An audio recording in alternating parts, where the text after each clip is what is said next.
భయానకమైన మనుషుల రక్తం మరిగిన పులి పేరే చంపావత్. 20వ శతాబ్దం ప్రారంభంలో ఈ పులి నేపాల్ దేశం అడవుల్లో నివసించేది.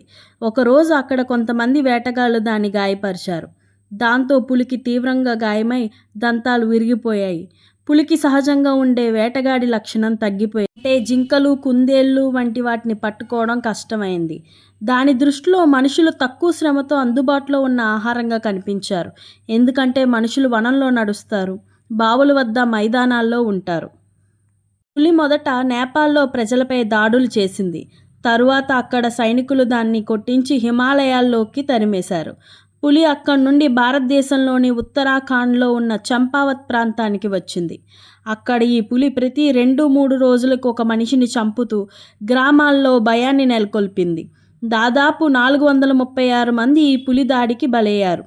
భయంతో గ్రామస్తులు పొద్దున్నే బయటకు రావడం మానేశారు. స్కూళ్ళు, పిల్లలు, నీటి కోసం బావుల వద్దకు వెళ్లే మహిళలు కూడా దానికి బలయ్యారు. ఇది ప్రజల్లో తీవ్ర భయం కలిగించింది. గ్రామాలు ఖాళీ అయ్యాయి. రోజువారీ జీవితం స్తంభించిపోయింది. బ్రిటిష్ ప్రభుత్వం జిమ్ కార్బెట్ను పిలిచి ఈ మానవ పులిని నివారించండి అని విజ్ఞప్తి చేసింది. జిమ్ కార్బెట్కి అడవులపై, వన్యప్రాణులపై అపారమైన అవగాహన ఉంది. అతను ఆ పులి వ్యవహారాన్ని బాగా గమనించాడు.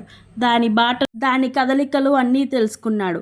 చివరికి ఒకరోజు చంపావత్ ప్రాంతంలోని ఒక చిన్న గ్రామంలో ఒక యువతిని హతమార్చిన తర్వాత కార్బెట్ వెంటనే అక్కడికి వెళ్ళి దాని ముద్రలు గమనించి ఆ రోజు పహాడీ గ్రామస్తుల సహాయంతో పులిని చూసి ఒకే ఒక్క తూటాతో చంపేశాడు.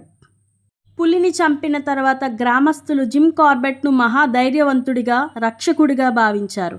కానీ కార్బెట్ మాత్రం ఈ విజయం పట్ల ఒక శాంతియుత దృక్పథంతో ఉండేవాడు.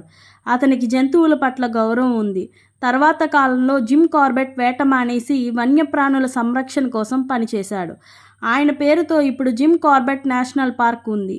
ఇది భారతదేశంలోని తొలి నేషనల్ పార్క్. ప్రకృతి చక్కగా ఉన్నప్పుడు వన్యప్రాణులు మనుషులకు హాని చేయవు. కానీ మనుషుల వల్ల లేదా ఇతర కారణాల వల్ల గాయపడిన జంతువులు అప్పటికప్పుడు ప్రమాదకరంగా మారతాయి. వన్యప్రాణుల రక్షణతో పాటు మనుషుల భద్రత కూడా సమతుల్యతగా చూడాల్సిన అవసరం ఉంది. చంపావతి పులి కథ ఒక నిజ జీవిత ఘటన ఆధారంగా ఉన్న రక్తపాతం గల కథ.